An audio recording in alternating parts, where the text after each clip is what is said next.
Take a second right now and just think about the clothes you're wearing. Think about the food you ate today, the career you're chasing, even the exact words you use to describe yourself. We all kind of assume that we're the sole architects of our own lives. We like to believe our tastes, our ambitions, our daily routines are just the pure product of our own independent minds. But I really want to ask you a fundamental question about all those things. Were those choices truly yours? Or are you just acting out a script written by someone else? The unsettling reality here is that the biggest decisions in your life, the ones that literally dictate your finances, your relationships, your entire identity, they are governed by rules you never actually agreed to. Rules that were never written down. Rules nobody ever explicitly taught you. These are the invisible rules. And look, they are absolutely everywhere. You follow them every single day without even noticing.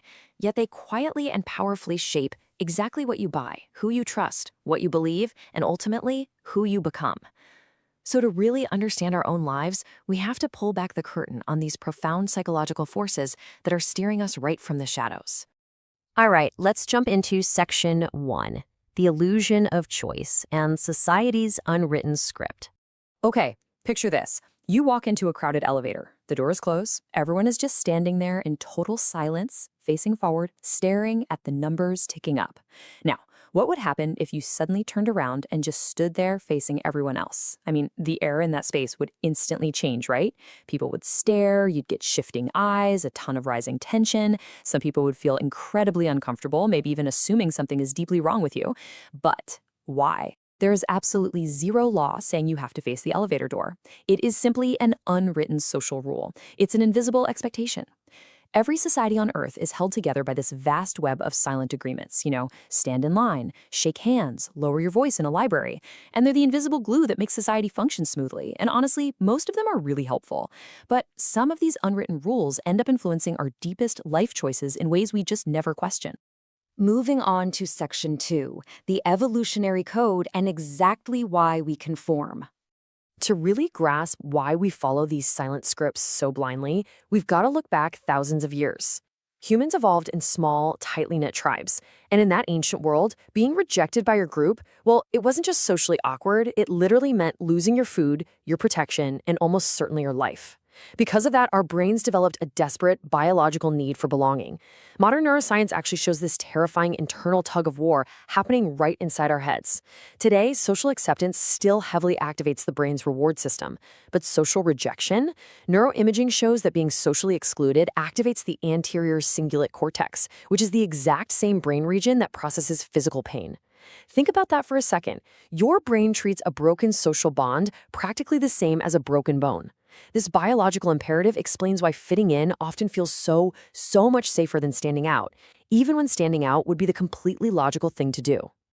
And this ancient survival mechanism leads right into something psychologists call herd mentality.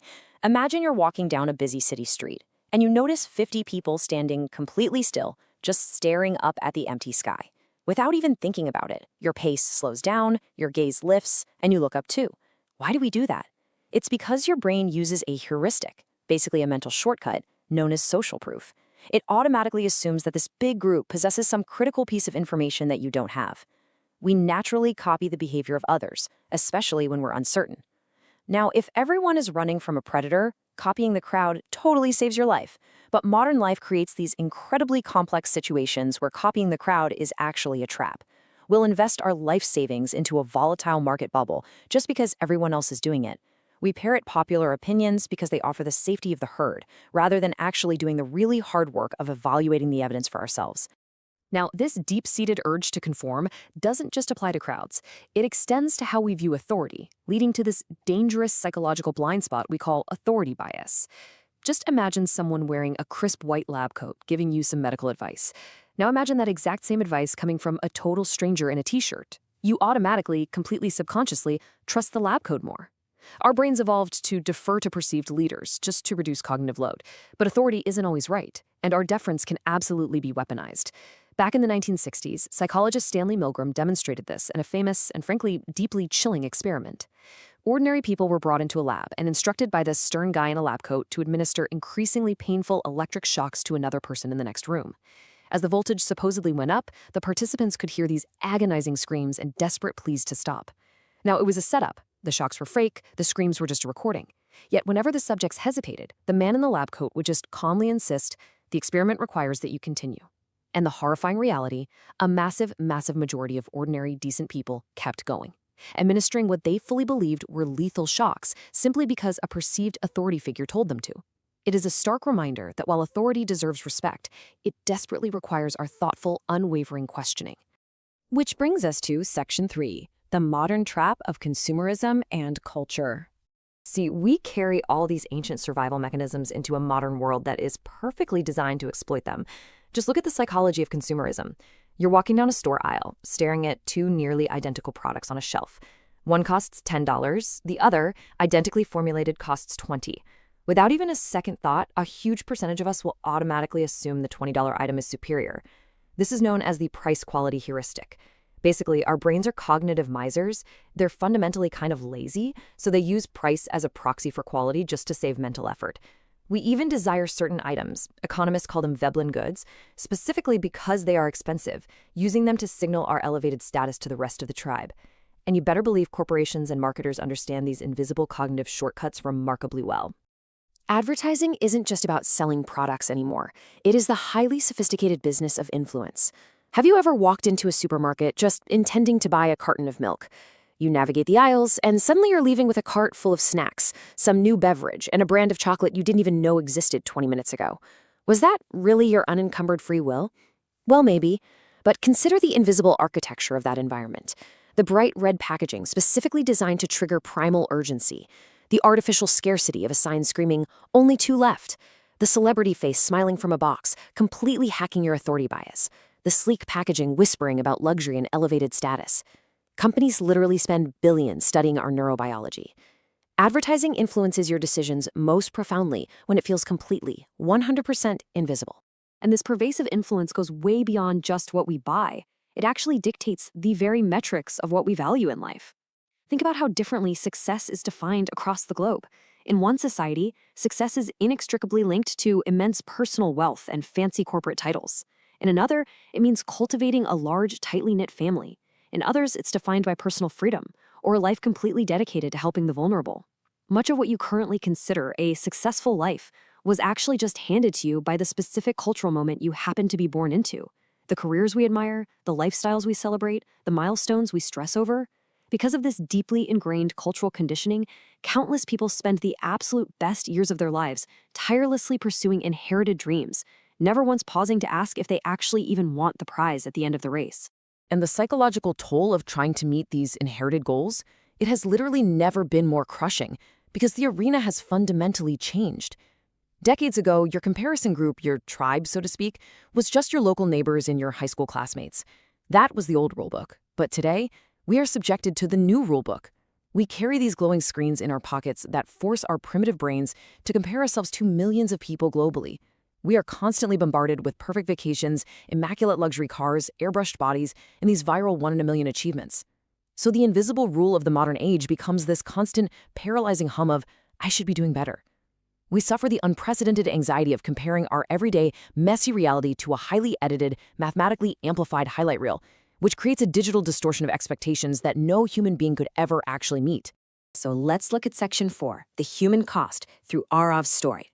To truly understand the weight of these invisible forces, we kind of have to see how they shape a single life. Let's talk about Arav.